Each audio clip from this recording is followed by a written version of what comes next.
वर्षापासून मी एक आरोग्य सल्लागार म्हणून काम करत होते. सगळ्यांची इच्छा होती की नाही असं वायरवर आपला पण फोटो आला पाहिजे. मी जेव्हा फर्स्ट इयरला गेले तर तुमच्यासाठी मागं बसले होते. 17ला उठायचं बसायचं टाळ्या माझ्या कंटाळा येत होता. पण ते फ्लायर ज्या दिवशीपासून पडलं ना त्या दिवशीपासून मला झोप नाही. मला इतकं बोलायला आवडतं, मला बोलायला पण खूप येतं. पण ज्या दिवशीपासून मला कळलं मी गेस आहे मी आज जेवले पण नाही आणि पहिली एंट्री झाली तेव्हा मला लई भारी वाटलं. पण आता एंट्री करायची असं लाजवरती जाऊन मला काही बोलता येईल नाही. तर मी पण तुमच्यासारखीच एक होते. पण म्हणतात ना एक सक्सेस माणसाच्या मागे एक बाईचा हात असतो.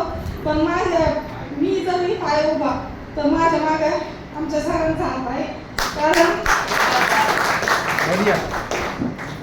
कारण मी बोलू शकत नाही, त्यांचे इतके कष्ट आहेत.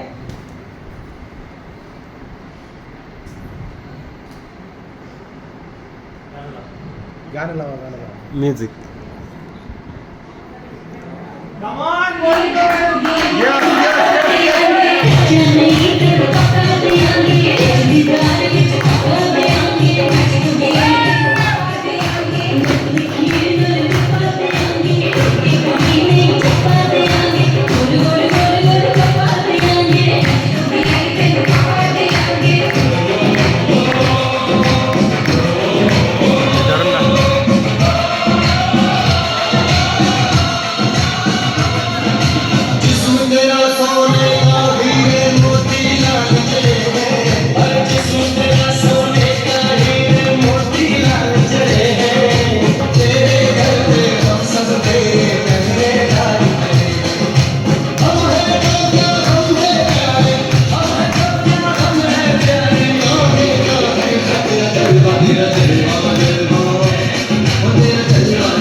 टेन्शन ना घेऊ. आता दोघं पैकी उभं आहे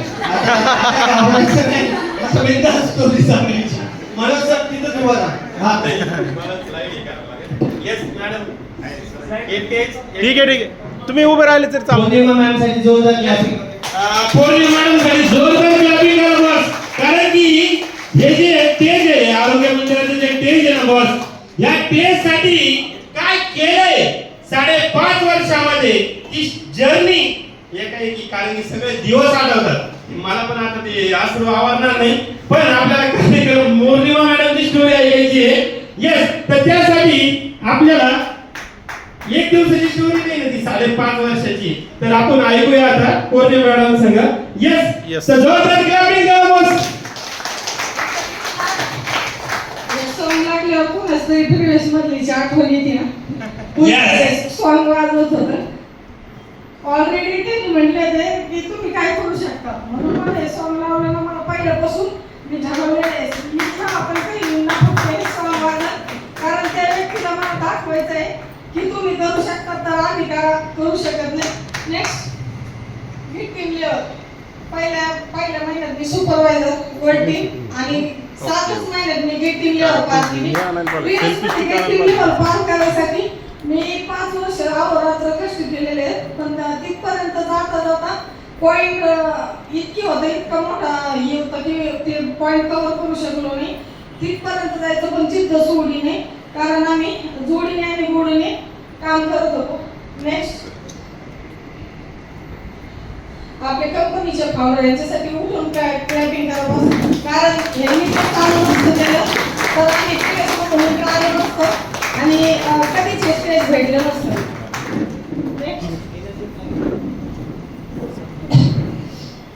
हे आमचं कुलदैवत आहे.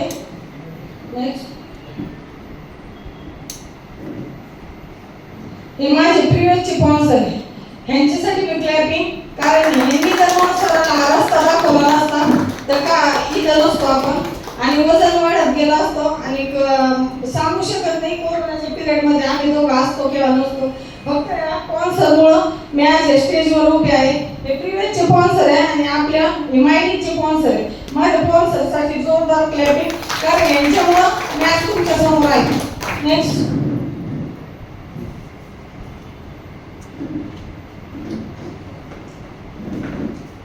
त्याच्यावर घे, हे इथं इथे घ्यायची कर्सर. हां, एक एक साईड घे.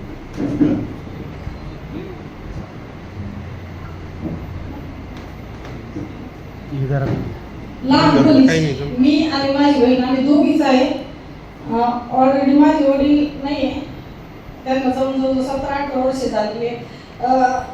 जवळ मला सांगायला ते काय म्हणतात ना, गरिबी आली तर लाजून, श्रीमंती आली तर माजून.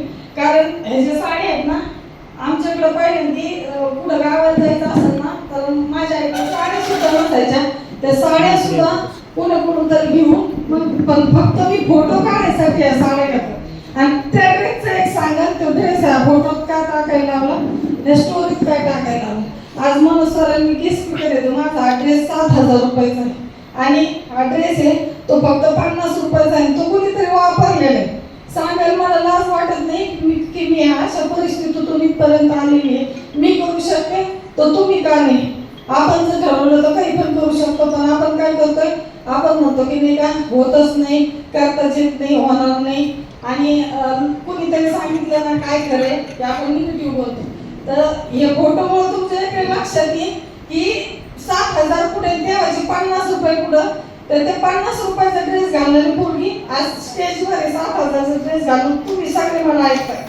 तर thank you so much. Next 19 April 2000 असं लग्न कुणाचं झालं नसेल, कारण दोघांच्या पण घरची परिस्थिती इतकी चांगली नव्हती.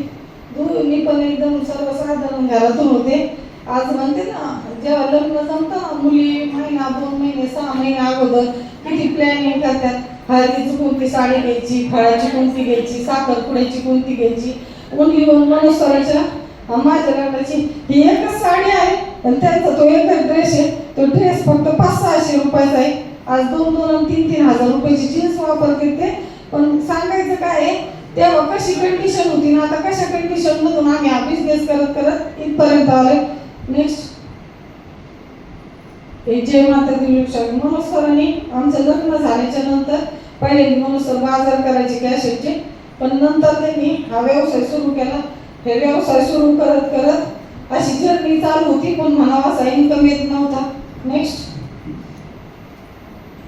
त्यांना सपोर्ट म्हणून त्यांच्या सोबत काहीतरी काम करायला पाहिजे, काहीतरी आपला एक्स्ट्रा इन्कम यायला पाहिजे म्हणून मी जय माता दी किराणा दुकान म्हणून चालू केलं आपलं पार्ट टाइम म्हणून.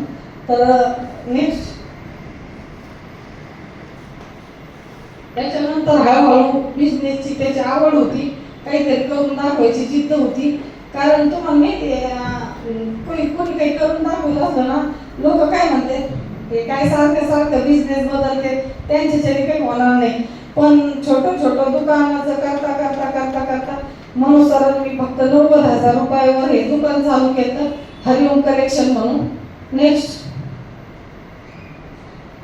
दुकानात होते तेव्हा अशी लाईफस्टाईल होती, असं कधी 1 पीस जीन्स पॅन्ट साधा गाऊन सुद्धा कधी घालायला भेटला नाही. ते घरच्यांना ते आवडत नव्हतं, कारण खूप मोठी फॅमिलीतून आहे मी. नेक्स्ट असं इतकं मोठं दुकान केलं. आधी फक्त गिरायकाचे इथे, नंतर होलसेल पण केलं की दुकानदार सुद्धा आमच्याकडून माल नेत होते.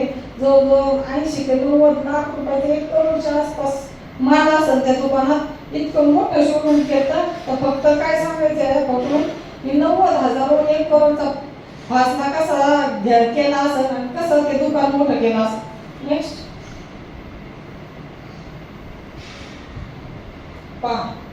मनोज सर तेव्हा कसे होते आणि आता कसे, कारण तेव्हा मोदी जॅकेट निघलं होतं आणि मनोज सरने म्हणलं तो सगळेजण घालते तर तुम्हाला पण छान दिसत. मी ते 2, 3 नाही 6 घेतले, कारण ते मला होलसेलमध्ये बसत होते. ते घातलं, ते पाहिलं तेव्हा ते मोठं दिसत होतं मला, आणि जेव्हा घातलं तर तरी पण ते डेअरीतून त्याचं ते कावळीचं अंतर होतं. मी म्हणलं की आता बिघडणं लागणारच नाही, असंच घालावं लागेल. तर पहा एवढं मोठं नगरसेवक आहेत अरुण भाऊ म्हणजे ओपनिंगला बोलवलं होतं, तर असं दुकानाचं भारी ओपनिंग केलं. कहते ना कि ज्यादा तरक्की होने लगे तो नजर लग जाती है, वैसे ही हमारे साथ भी हुआ. वैसे हुआ. Next. हा हे मी कधीच विसरू शकत नाही, कारण लेडीजला माहिती आहे असं 10 रुपयाचा रुमाल जरी आपल्या हातातून हरवला ना तर ते पुढे गेले परत मागे चेक करून मी पुढे बसले होते, पुढे पडला असं परत घ्यायला म्हणून परत वापरणार. पण हे मग आमच्यासाठी काय म्हणतात ना एकदम लक्षात आलं तरी माझ्या पायाखालची जमीन सरकती, इतकं छान सगळं चालू होतं. एक साधारण मुलगा एक मुलगी त्यांना शिवची मॅडम असं म्हणत होते, कारण एवढं मोठं दुकान ते चालू केलं.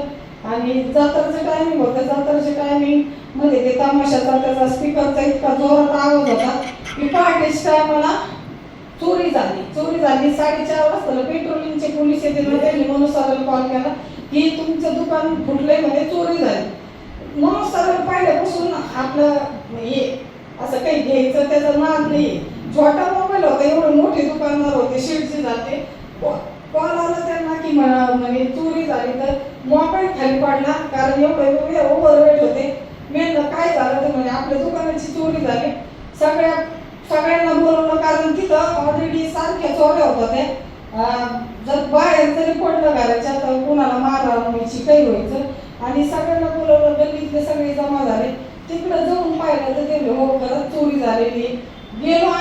गेलो तर दुकानाकडे पाहिलं ना तर जसं वारं सुटलं उभं, कारण कर्ज होतं 25 ते 30 लाख रुपये. दिवाळीचा सीझन होता, गाठी आलेल्या पडलेल्या होत्या आणि इतकं जिद्दीने आमची कठीण काम चालू होतं. सगळं दुकानाचा माल जरी आला तरी एक्स्ट्रा काही नाही लावायचं. आमचे पोरं आम्हीच पूर्ण बिलिंग म्हणा काही दिवाळीचं पूर्ण 1-2-3 महिने जेवायचं नाही, खावायचं नाही, फक्त गिऱ्हाईक करायचं आणि आपले कस्टमर पर्यंत आपण किती लांब पोहोचू असे ॲडव्हर्टाईज करायचे. नेक्स्ट.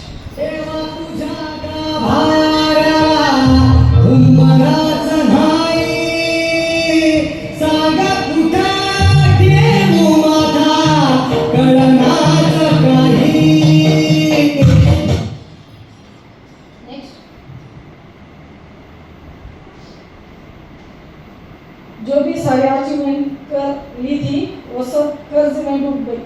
जेवढं पण मी काही जमा केलं होतं ना ते सगळं एक माझ्या हातातून जात होतं आणि त्या चोरी झाली. मग आम्हाला काही मनोज सरांना कसलं व्यसन नसल्यामुळं काय व्यसन, फक्त मोबाईल घ्यायचा, गाडी घ्यायची.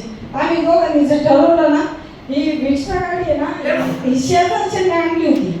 आदल्या दिवशी महालक्ष्मीचा कार्यक्रम होता, तिथं ते सगळे पूजा ते करत होते. मी मनोज सरांना आपण बी अशी गाडी घेतली तर आज ठरवलं आणि दुसऱ्या दिवशी संभाजीनगरला जाऊन ही गाडी परचेस केलेली.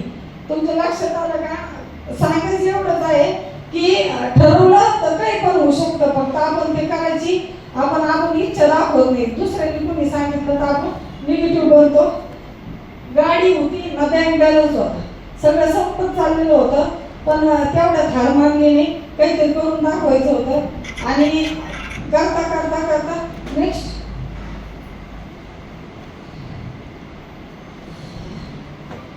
चोरी झाल्याच्या नंतरच हे जवळपास सगळे खेडेपाडे किराणा मार्केटिंग करीतच होते. पण हे जे पाण्याचे बिस्लरीचे बॉक्स दिसतील ना, नंदा मॅडमला लक्षात येईल ही मणीची यात्रा आहे. मणीच्या यात्रेला ना पूर्ण ऑल सारे सगळ्याकडचे हे देवाचे दर्शन घ्यायला. आणि मनोज सरांचं आमचं काय होतं की हार नाही मानायची, आपण काहीतरी करून राहायचं. तुम्हाला सांगते मी ते बसलेली आहे ना, हे एवढे सारे गोळे आहे 30 किलो 40 किलो एवढं हे सगळं गाडीत भरायला किंवा कमीत कमी 1 ते 2 तास जायचे. ओमिनी गाडी होती तर ओमिनी गाडी भरून जायला 1 ते 2 तास जायचे.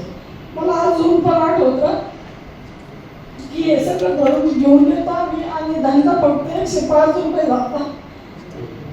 ₹105 धंदा झाला, त्याला पेट्रोल किती गेलं असेल, आमची मेहनत किती गेलं असेल, पण एवढं सगळं करत आम्ही हार मानली नाही. आणि पाण्याचे बॉक्स ना मला असं म्हणलं की किराणा दुकानाचं हे करता करता आपण ज्या यात्रा असतील ना त्या यात्राचं पण करू. मला चांगलं आठवतं की 100 पाण्याचे बॉक्स घेतले होते मनोज सरांनी, कारण 7-8 रुपयाला बसलेली पडते आपल्याला माहिती आहे, पण तीच जर थंड करून विकली तर 20 रुपयाला आम्ही घरून आकांक्षा मी मनोज सर अजून दुसरं काय घ्यायचं तर वेफरचे पुढे हे सगळं घेतलं, चॉकलेट ते. आणि मनीच यात्रेला गेलो इथं पूर्ण बॉक्स लावले, सेट केलं सगळं. सेट केल्याच्या नंतर याचं नाव तो म्हणला ही जागा माझी, म्हणजे मी कंटिन्यू इथं दुकान लावतो, तुम्हाला लावता नाही येणार. माझ्यावरून मी आकांक्षाने मी मनोज सरांनी ते इथून जवळजवळ 200 फीटला हे बॉक्स सगळे तिथं लावले.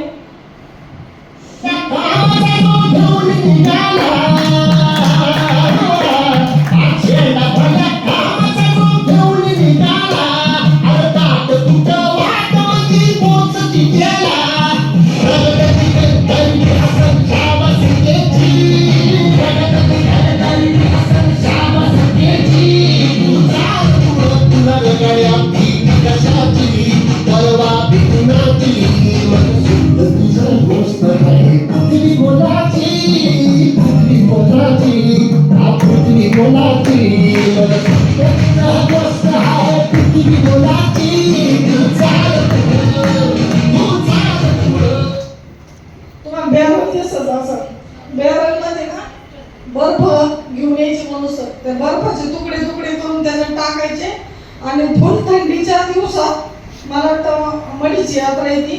फुल थंडीच्या दिवसात आपण पहा थंडी वाजली स्वेटर टोपी किती पॅक बनवून हँड ग्लोव्स घालू सॉक्स घालू घरात बसतो, पण परिस्थिती अशी होती की आम्हाला घरात बसून जमणार नव्हतं. आम्हाला दोघांना बाहेर पडून बिझनेस करायचा होता, कारण आम्हाला ऑलरेडी 3 मुली एक मुलगा आहे. त्या बॅरलमध्ये बर्फ टाकल्यावर रात्री 11-12च्या नंतर त्याच्यात हात सुद्धा घालू वाटत नव्हता, कारण इतकं ते चेट झालेलं होतं. पण मी हात घालायला निघू म्हणे थांबा, मी तुला थंडी वाटते तू नको घालू मी घालतो. मी आकांक्षा घालायला लागली ती मी म्हणायची तू नको घालू मी घालते. एवढं असं सगळं स्ट्रगल करत करत मी असतो मला इथं दिसते.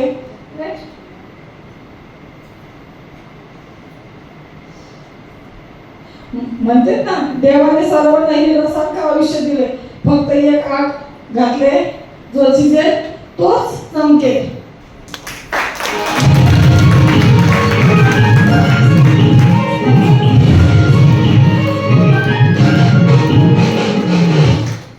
बघा आज आपण एक इव्हेंट केला की आपण काय म्हणतो की नाही का काय तेच इव्हेंट करायचे. गेल्या 5 वर्षापासून ना मनोज सरांनी मी असं एकही इव्हेंट नाही की तो मिस केला. असं काही करायचं पण इव्हेंटला जायचं, कारण आम्हाला करायची जिद्द होती आणि आमचा गोल होता आम्हाला काहीतरी पुढच्या लेवलला यायचं होतं. कायमस्वरूपी मनोज सर कोणते इव्हेंट असले ना 1000 रुपये तिकीट असू दे 800 असू दे तरी आम्ही इव्हेंट करीत होतो. नेक्स्ट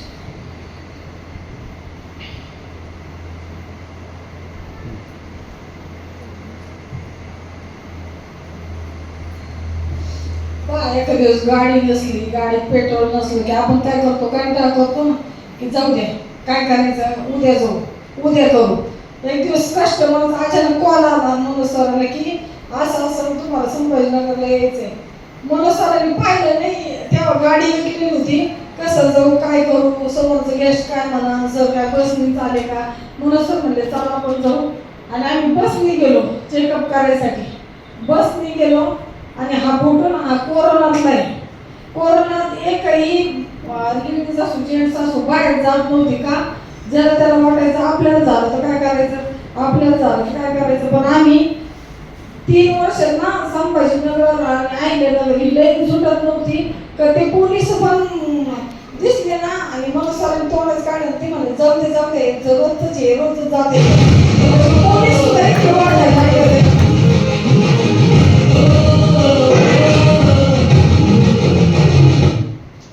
नेक्स्ट लग्न सगळ्यांचं स्वप्न असतं की पण एक एक एक एक काय म्हणते ना, आमच्यावर एक एक सारखे संकट येत होते. पण मुलीचं लग्न आणि मुलींचं काय, मला हे करायचं, मला ते करायचं. तिचं शाहूमध्ये मोठं कार्यालय घेऊन मी 10 ते 15 लाख रुपये कर्ज काढून असं इतकं भारी लग्न केले की आज मी पाहुणे रावळे म्हणते, लग्न जर करायचं असलं ना तर म्हणून जसं केलं तिच्या मुलीचं तसं करा. कारण तुम्ही पहा, इतकं टेन्शन होतं, इतकं हे होतं, पण कोणाला दिसून नाही दिलं. तिचं लग्न इतकं भारी केलं, इतकं स्वयंपाक भारी, हे भारी. पण म्हणतात ना, नेक्स्ट तू मेरा दिल, तू मेरी जान, I love you daddy. तू मासूम, तू शैतान, but you love me daddy. अजून एक सांगेन, आता वर्कआउट चालू आहे. कुणी असू द्या, आपले पाहुणे रावळे असू द्या, कुणी असू द्या, जावळे असू द्या, काय म्हणत असते मनातल्या मला, हा आपले रोज स्टेटस पडते, रोज नाईट पॅन्ट टी शर्ट घातले ना, पुढं बायकोने उपास धरला ते गाड्यावर नाचताना फेसबुकला म्हणत असते नाही मला, काय करते काय माहिती, काय करते काय माहिती. मला अशा लोकांना दाखवून द्यायचंय काय नाचून असं वर्कआउट घेऊन आम्हाला काय करायचंय नेमकं आणि काय करून दाखवणार ते. नेक्स्ट, खूप मोठी ऑर्गनायझेशन तयार करून ठेवली, मोठ्यात मोठी ऑर्गनायझेशन होती. तुम्हाला आता मला सरांनी सांगितलं म्हणून कळलं ना, आम्ही दोघं 8वी शिकलेलो आहे, आम्ही जास्त शिकलेलो नाही. पण हे आरोग्य मंदिरात असं काम काय करायचं माहितीये का, तर बघा हे सांगपळ पोलीस स्टेशन खुर्ची, त्या PSI ती खुर्ची मला बसायला दिली. प्राऊड मोमेंट आहे का लेडीजसाठी, 8वी शिकलेल्या मुलीला PSI खुर्ची देते बसायला. तर माझ्यासाठी ना हे फार एकदम इतकं भारी वाटत होती, इतकी भारी फिलिंग होती ना. येस येस, बघू शकता Sangpada police station, Manpada police station मुंबईचं आहे. तिथं मॅडमला चेअर द्यायचे PI बसायला, का की दर महिन्याला ह्या ठिकाणी जाण्यासाठी एक मारुती 800 घेऊन मुंबईला जाऊन लोकांना आरोग्य देत होतो. आणि तिथले पूर्ण डिपार्टमेंट आमच्याकडे होतं प्रिव्हियस मध्ये असताना. येस,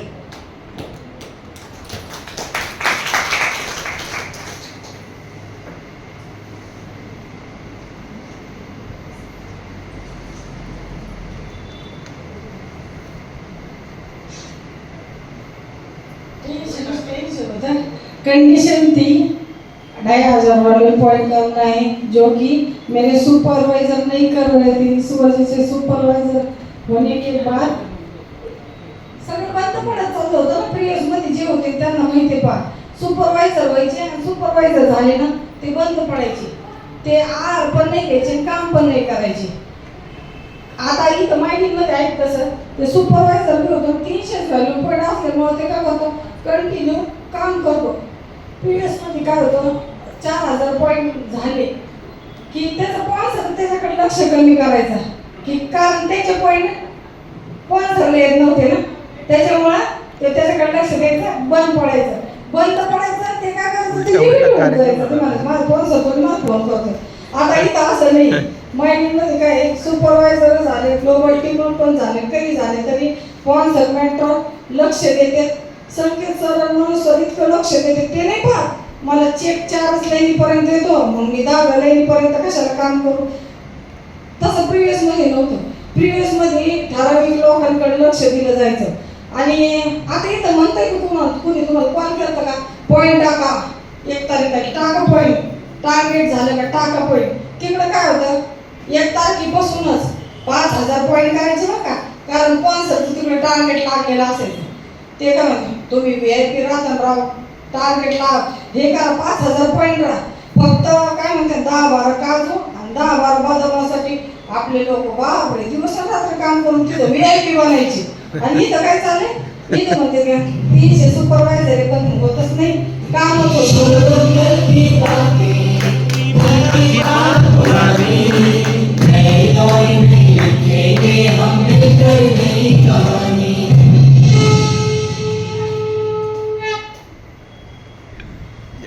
बघा स्टेटस ठेवणं किती महत्वाचं. महत्वाचं आहे, कारण एक दिन स्टेटस देखते सकते प्रियोस के गेटिंग था वो बंदे ने इंडियन न्यूट्रिशन को के फोटो के स्टेटस रखे थे और उनके आगे लिखा था प्लीज सुपरवाइजर और मैंने उनको कॉल किया.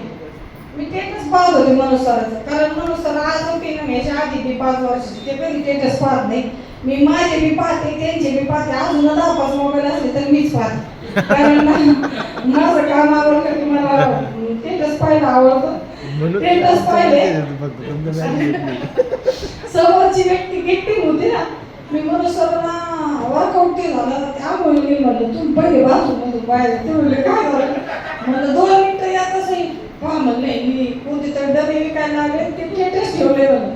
ते म्हणजे आता तू काय डोक्यावर पडली काय, इंटरनॅशनल कंपनी सोडून आणि स्टेटस पाहिले.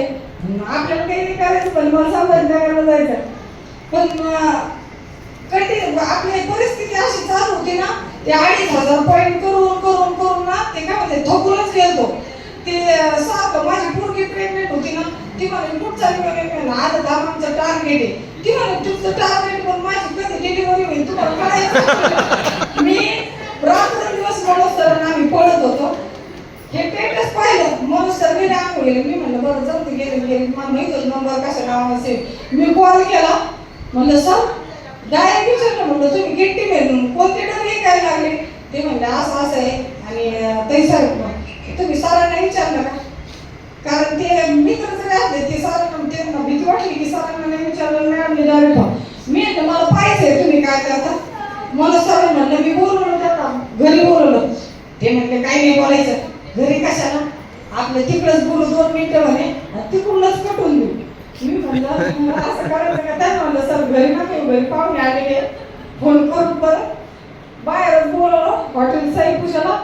आणि ते दोघं ते त्यांना माहित होतं की प्रिव्हियस मध्ये दोघं डायमंड आहेत.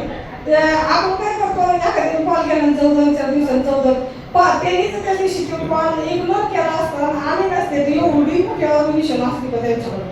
आमच्या 2 डायमंडकडे आमच्याकडून सगळेच आपलं लक्ष द्यायची अजिबात गरज नाही, कारण हे दोघं सगळं ऍडजस्ट करते.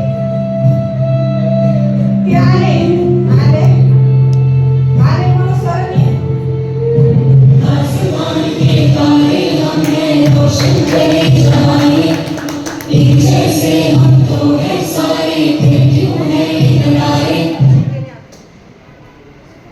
म्हणून सरांना त्यांनी शेक दाखवला. 5ला शेक पेलं शेक त्यांनी ते त्यांना माहित होतं. ते अवघ्या 30 मिनिटात लगेच येऊन धडकले. ते म्हणे नका का घरी बोली ना, 5 मिनिटं तर जाऊन मी, त्यांना माहित होते ऑर्डर टाकते. आले शेक 5ला, एनर्जी 5ला. कधीच मी व्हॅनिला ते फ्लेवर टेस्ट केलेले नव्हते, कारण मला त्याचा वास यायचा. आणि इथं त्यांनी मला व्हॅनिला फ्लेवर दिला. मी मला सगळं म्हणलं बरं जाऊ ते बिझनेस नको करायला म्हणलं, पण ते एक फुकट येत म्हणून तर का 6+1 होतं ना, म्हणलं फुकट येतं म्हणून तर का, तिकडचं नाही तर मागतच पडतं ना आपल्याला. नाही हा 3 वेळा वेगळं गेलं, तुला काही कळत नाही म्हणे. प्रिव्हियस मध्ये एवढं भारी तुझं काय चाललंय काय नाही, गिफ्टी व्हायला लागले आपली लोक आणि ऑर्डर टाकली, कोणाला कळलं तर काय. मी कोणालाच टाकायची नाही, फक्त आपण टेस्ट करायसाठी घेतली, खायला सुरुवात केली. खाता मला सर म्हणले मग आता ट्रायलच घ्यायचं ठरलं, जाऊ की तू ऐकत नाही ना करू. आमचे प्रिव्हियसचे कस्टमर होते, त्यांना जॉईंट हेड दिल्या. मला सांग जॉईंट हेड दिले, जॉईंट हेडचा एवढा बेस्ट रिझल्ट आला. शेतकरी मला त्यांनी कॉल करून सांगितलं लय भारी म्हणे, ते आधीचे डबे होते ना काय माहिती तुम्ही इतके घेतलेच होते, त्याचा काही झालं नव्हतं, याचा लय भारी पडला. मला सरला लक्षात आलं की प्रोडक्ट में दम है. नेक्स्ट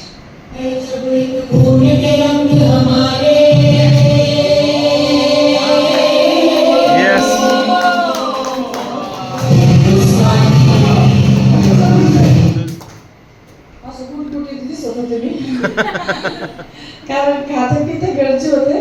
आणि काही झालं ना काय म्हणते ना आपल्या लोकांची खाशी येते, पैसे असले तरी खायचं प्यायचं भरपूर आणि नसले तरी खायचं प्यायचं. दुकानात गेलं मला तरी आहे, नाही आलं तरी मस्त पैकी काहीतरी मग भारी बेत करायचं खायचं, उलट धंदा नाही झालं तर अशी भारी पण जाती.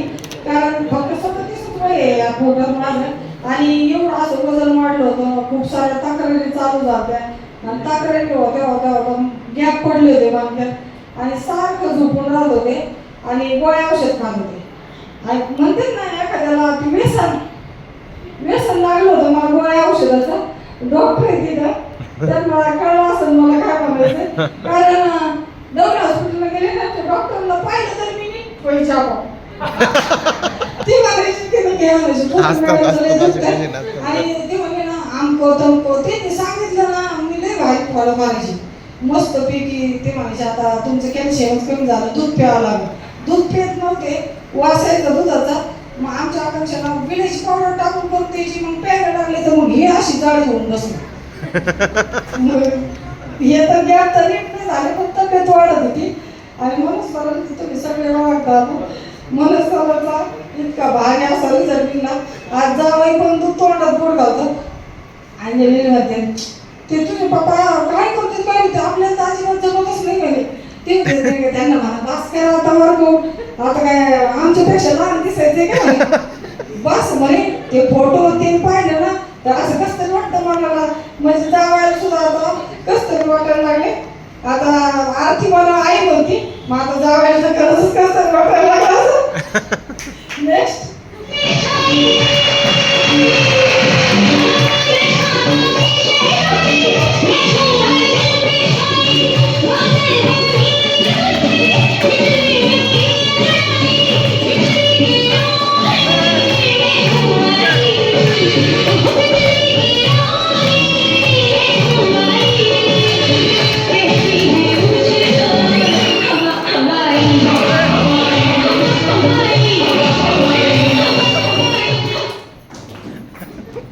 जे आज फर्स्ट टाइम कोण जे आलेलं आहे ते पाठीवर बसलेले.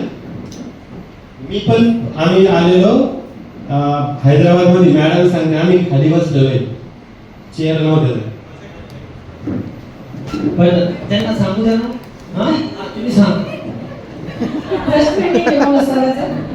मनोज सरांनी ऍक्टर पाठवलं होतं मी, कारण मनोज सरांनी चेक करायचं होतं ऑफिस कुठे आहे. MD सर मॅडम ते स्वतः गेले फर्स्ट ट्रेनिंगला. तिथून आल्यावर सांगितलं म्हणे खाली बसावं लागलं म्हणे, खूप गर्दी होती तिथं. आणि ते पण सांगितलं म्हणे आपल्या इकडची लोकांची इतकी जोरदार सत्कार झाली म्हणे पुढच्या वेळेस आम्ही राऊंड टेबललाच बसत असतो म्हणे, आता मी खाली नाही बसले. तर दुसऱ्या ट्रेनिंगला मनोज सर असे राऊंड टेबलला बसले. तिकडं राऊंड टेबलला बसायची खूप इच्छा होती, ती पण कुणाची पूर्ण नसून झाली. मी तुम्हाला कुणाची होणार पण नाही, कारण तिकडं फार स्ट्रगल आहे. इकडं फार सोप्यात लगेच राऊंड टेबलला ते नेक्स्ट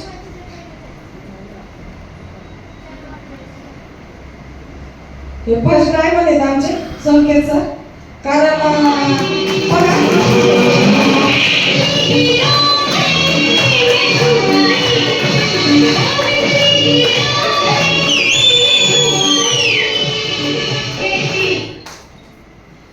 फर्स्ट ड्रायव्हर संकेत सर. आणि जसे मनोज सर एकदम कष्टाळू आणि जे करण ते एकदम 100% करायचं ना. आता पहा बरं मनोज सरांना वाटलंच कसं काय असं संकेत सर मीटिंग आहे त्यांना कॉल करा, कारण प्रिव्हियस पासून संकेत सर आणि मनोज सर कॉन्टॅक्ट मध्ये आहे. आणि काही जरी वाटलं ना संकेत सर मनोज सर विचारायचे मनोज सर असं असं काय करू कसं करायचंय, काही वाटलं काही शंका वाटलं तरी मनोज सरांनी फक्त संकेत सराला कॉल केला. पहिला कॉल संकेत सरालाच करून पाहिला. ते म्हणजे मी संकेत सराला विचारणार आहे तुम्हाला आवडेल. संकेत सराला तर धाकाच बसला असेल की एकच काही आले आणि पहिलं ट्रेनिंग आहे संकेत सर स्टार मॅनेजर झालेले. तर माझं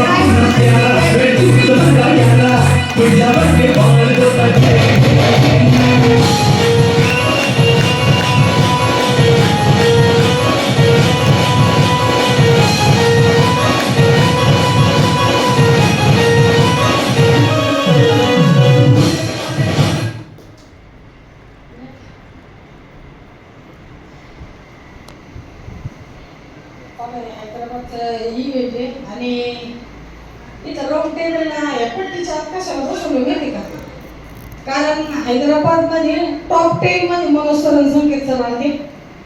टॉप 10 मध्ये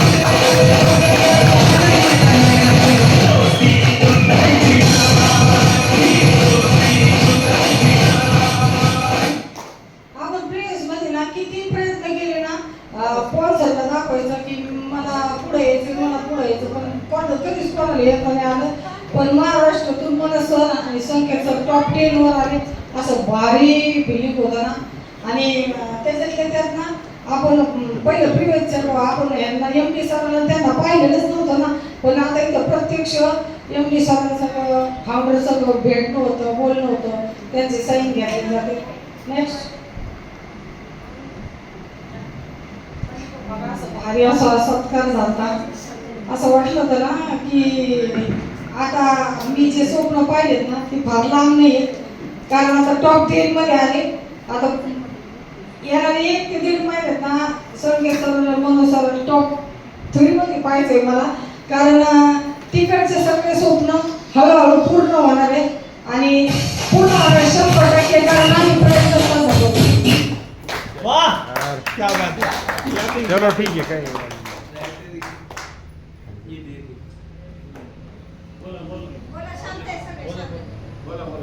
गुड चॅलेंज.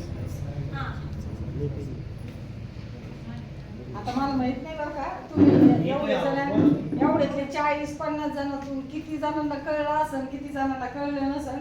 आणि मला माहित नाही किती जण निगेटिव्ह होते. आता माझ्या बोलण्याने किती जणांना वाटलं आपण यांनी केलंय तर आपल्या कडून पण होईल म्हणून. पण 100% आम्ही जे प्रयत्न केलेत ना तर तुम्ही पण करा. वेट लॉस होईल, फॅट लॉस होईल आणि जर्नी खूप छान आहे. आपण जर प्रयत्न केल्यानंतर आपण 100% इथपर्यंत पोहोचणार. लेडीज असो जेंट्स असो. मी या स्टेजवर येण्याचं कारण काय माहिती का, मी प्रिव्हियसमध्ये एक लेडीज पाहिली होती. मला मनोज सरांनी पहिल्या इव्हेंटला न्यायचं आणि मनोज सरांनी नेल्यानंतर ना सगळ्या लेडीज जायचे पुढं स्टेजवर जायचं. मी आपण नाही बोलू शकत, आपली हिंमत नाही. एक एवढी मोठी नथ घातलेली लेडीज आपली कास्ट 9वार साडी घातलेली. ती म्हणली माझा फर्स्ट महिन्याचा इन्कम आहे 52,000 रुपये. म्हणजे बापरे, म्हणजे 9वार साडी नेसल्याने मी काहीच नाही म्हणे. आमच्या बाजूला मी शेतात काम करते 52,000 रुपये फक्त वेट लॉस फॅट लॉस करून आपला रिझल्ट काढून त्यांना तो 52,000 रुपये इन्कम आपला होलसेल आणि रिटेल.